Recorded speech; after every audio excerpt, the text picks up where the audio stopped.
بسم اللہ الرحمن الرحیم۔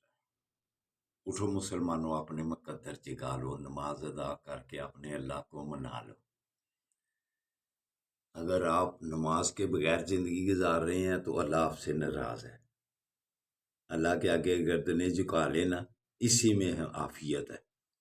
تو دوستو، جب آپ نماز ادا کر لیں، نوافل ادا کر لیں، پھر اللہ کے ناموں کا ورد کیا کرو۔ یا مالکو، یا مالکو تسبیح پڑھو، خوشحال زندگی گزارو گے، خوشگوار موڈ میں سارا دن رہو گے۔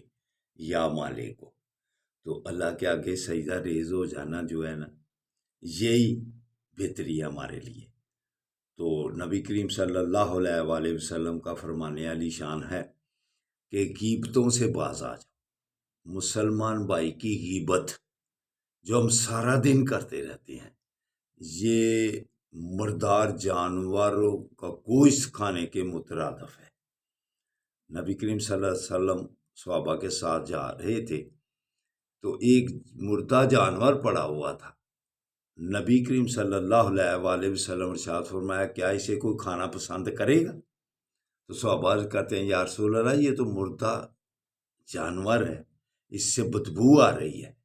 تو نبی کریم صلی اللہ علیہ وآلہ وسلم نے ارشاد فرمایا، جو مسلمان بھائی کی غیبت کرتا ہے وہ یہ مردار استعمال کرتا ہے۔ دوستو برخوردارو، ہم سارا دن غیبتیں کرتے رہتے ہیں، پھر کیسے بیماریوں سے بچ سکتے ہیں، کیسے ہسپتالوں سے بچ سکتے ہیں؟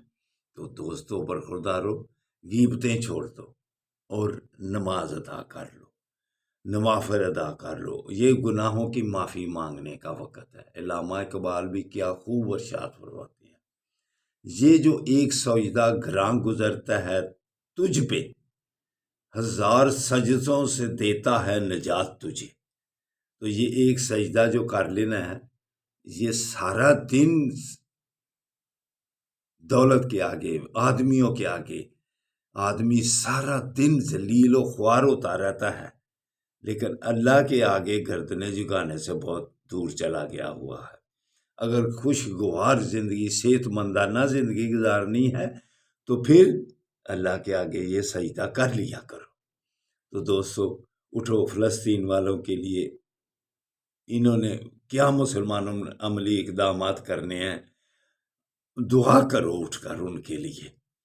فلسطین والوں پر جو ظلم ہو رہا ہے، یا اللہ ہمارے بڑوں کو ہدایت دے دے، فلسطین والوں کے لیے کچھ کر لیں۔ ادھر نسل کشی ہو رہی ہے، 100 200 روزانہ شہید ہو رہے ہیں بچے، وہ بیت المقدس کے لیے اپنی جانیں قربان کر رہے ہیں، لیکن ہم اپنی جاشیوں میں پڑے ہوئے ہیں۔ دوستو اٹھو، نماز ادا کر کے لیے ان کے لیے دعا کرو۔ اللہ حافظ، اللہ حافظ، اللہ حافظ۔